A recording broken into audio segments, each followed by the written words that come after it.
मोगाच्या भाव भयणीनो, तुमकां सर्वांक हांव देवाचे आशिर्वाद मागतायच्या पयल्या वचपाक सांपालो आमकां सांगून आसा. जेजू क्रिस्तान आमचो व्हरतो मोग केला, ताच्या मोगान ताणें आमकां सर्वांक एकवटीत केला. आमकां बचाव करचे खातीर आमचे खातीर तो कुर्सार मेला आनी जिवंत जाला. ते देखून ह्या फुडें आमी आमचे खातीर जियोवचें न्हय, बगैर आमचे खातीर मरून पुनर्जिवन जाल्या जेजू खातीर आमी जियोंक जाय म्हणून आमकां उलो दिवन आसा. वय आमी पातकान पडून नाश जाता आसतल्या, पूण जेजून आमच्या मोगा खातीर आमकां बचाव करचे खातीर सर्गांत आनी ह्या संवसारांत येवन कुर्सार मरून आमकां सर्वांक ताणें पातकांतल्यान सोडयला. आमकां सर्वांक देवा लागीं राज्य केला.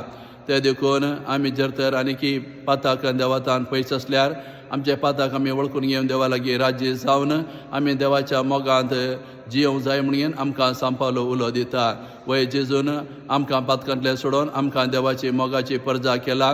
त्या देखून आमी देवाची मोगाची परजा जावन आमी जियोंक आसा, म्हणल्यार आमकां उडासाक हाडून दिवन आसा. तशें आयच्या बांजलांत जेजू आमकां सांगून आसा, इतले दीस तुमी आयकल्लें आसा, कितें तुमी सपूत घालतात तें पाळूं जाय म्हणून. पूण हांव तुमकां सांगता, ह्या फुडें तुमी सपूत घालचें न्हय. तुमचें उलोवणें एकूच तराचें जावंक जाय, वय जाल्यार वय, ना जाल्यार ना. तर ह्या उतरा मार्फत जेजू आमकां सांगून आसा, आमी स्वताचे आनी नितीचे व्यक्ती आमी जावंक जाय. स्वताचे आनी नितीचे व्यक्ती जाल्यार आमी सपूत घालची गरज ना.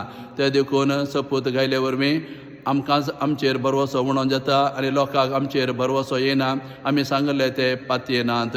ते देखून सपूत घालून आमी फट उलयल्यार वा सत लिपयल्यार एक दीस ते उडापें जावन आमचो सगळो मान आनी गौरव वेता. ते देखून आमी हर एक दीस स्वताचे आनी नितीचे व्यक्ती जाल्यार आमकांच संतोश भोगता, तृप्ती भोगता. लोक आमकां पातयो वा पातये नासतना रावूं आमी सदांच एकूच तराचें उलोवणें उलोवंक जाय. स्वताचे आनी नितीचे व्यक्ती जाल्यार आमकां शांती समाधान मेळटा आनी लोक आमच्या उलोवण्याक मान आनी गौरव दितात. कितले आमी सत आनी नीत आमी उलयता तितले आमच्या जिविताक आमच्या उलोवणें गौरव येता. आनी अशें स्वताचे नितीचे व्यक्ती जावन आमी एकूच तराचें उलोवणें उलोवंक जाय म्हणून आज जेजू आमकां हो संदेश दिवन आसा.